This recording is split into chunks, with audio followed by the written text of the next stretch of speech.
Joe Kleen, Southern Hospitality, February 13th, 1990, 107. With their 7 o'clock arrival at the Hyatt's Présence Mélange restaurant, the Kleens nearly doubled the occupancy of the lovely and rustic establishment as they took their seats at the large, round table.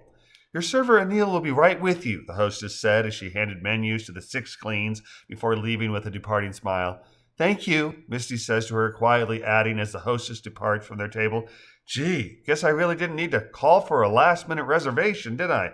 "Doesn't look like it," Joe says, "but in the battle between getting fed and taking a pre-dinner nap, the reservation provided my needed motivation to move rather than snooze, and my stomach thanks you." "And mine too," Kelsey says. "Joe, I still can't believe you went 8 hours without eating. That must be some kind of record for you, huh?" "Oh, no," Joe says, shaking his head. "I go over 8 hours without eating almost every day.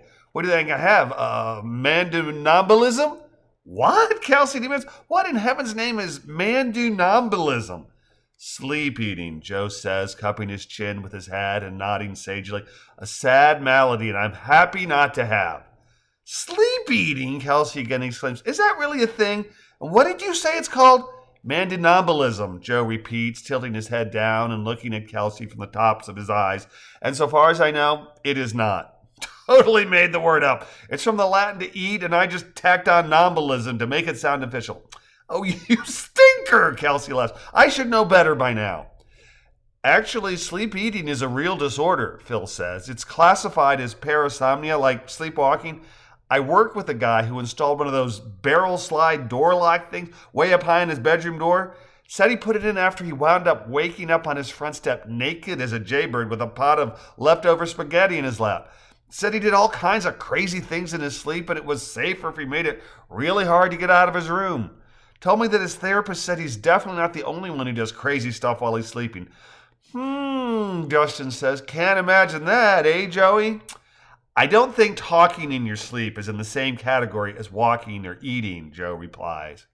"How about trying to jump out of a second-story window to escape from gun runners?" Misty asks, her tongue making a visible bulge in her left cheek.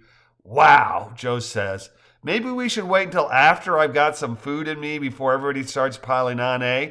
I'm a little hangry at the mo." "Hangry?" Courtney asks, brow furrowed. "Hungry and angry," Joe replies as he picks up his menu. "Everybody?" Justin asks. "Why, I haven't even mentioned when you tried to smash my head in the middle of the night." "What?" Joe exclaims, putting his menu back down. "That's like me saying you tried to cut my ear off." "Or kill you with a golf club?" Kelsey asks. "Nope, the golf club was kind of his fault. The ear thing was totally mine." "Oh, goody," Courtney says sardonically. "Sounds like story time." "I'm going to go first," Misty says, waving her hand in the air. "I don't care who cuts me first, but just remember what Rod said," Joe replies, nodding. "The first cut is the deepest," Phil says. Joe nods once before picking up his menu and shouting, "Bingo!" adding, "Now let me look at the menu so we can order when our server gets here. I'm hangry," his companions reply in unison.